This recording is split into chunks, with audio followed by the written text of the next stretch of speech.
19-ാം നൂറ്റാണ്ടിൽ ഇന്ത്യയിൽ ഉയർന്നു വന്ന നിരവധി മത സാമൂഹിക പരിഷ്കരണ പ്രസ്ഥാനങ്ങളിൽ ശ്രദ്ധേയമായ ഒന്നായിരുന്നു ആര്യ സമാജം. ഇന്ന് ആര്യ സമാജത്തിന് 150 വയസ്സ് തികയുകയാണ്. 1875 ഏപ്രിൽ 10-ാം തീയതിയാണ് ആര്യ സമാജം സ്ഥാപിതമാകുന്നത്. സ്വാമി ദയാനന്ദ സരസ്വതി ബോംബെയിലാണ് ആര്യ സമാജം സ്ഥാപിച്ചത്.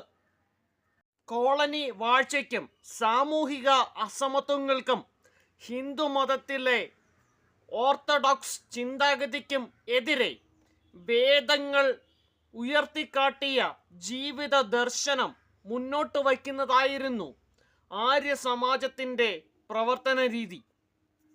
ആര്യ സമാജത്തിലെ അംഗങ്ങൾ ഏകദൈവത്തിൽ വിശ്വസിക്കുകയും വിഗ്രഹാരാധന പോലുള്ള കാര്യങ്ങളെ എതിർക്കുകയും ചെയ്തിരുന്നു. ഹിന്ദുമതത്തിലെ കാൾവിൻ എന്നും ഇന്ത്യയുടെ പിതാമഹൻ എന്നും അറിയപ്പെടുന്നത് ആര്യ സമാജത്തിൻ്റെ സ്ഥാപകനായിരുന്ന ദയാനന്ദ സരസ്വതിയാണ്. ഇന്ത്യക്കാർക്ക് എന്ന മുദ്രാവാക്യം ആദ്യമായി മുഴക്കിയതും സ്വദേശി എന്ന വാക്ക് ആദ്യമായി ഉപയോഗിച്ചതും സ്വാമി ദയാനന്ദ സരസ്വതിയാണ്. ആര്യ സമാജത്തിൻ്റെ ബൈബിൾ എന്നറിയപ്പെടുന്ന കൃതി സത്യാർത്ഥ പ്രകാശമാണ്. ഇത് രചിച്ചത് സ്വാമി ദയാനന്ദ സരസ്വതിയാണ്. വേദഭാഷ ഭൂമിക അദ്ദേഹത്തിൻ്റെ മറ്റൊരു കൃതിയാണ്.